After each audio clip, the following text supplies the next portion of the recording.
مقعي ويسر سعيد أبو بكر. أني مقعي وصفة سعيد أبو بكر. waxaa ku jira dhamaadka semesterka saddexaad ee culuumta kombiyuutarka ee jaamacadda SIU.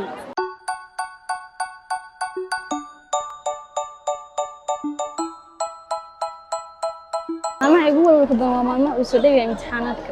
Si uu iga yaraaday walwalkaas faraha badan waxaan imtixaanka soo diyaarsanaa walaashay Safa Saciid. Maadaama aan ka wada tirsannahay hal kulliyad iyo hal fasal aan u wada hoyno hal guri.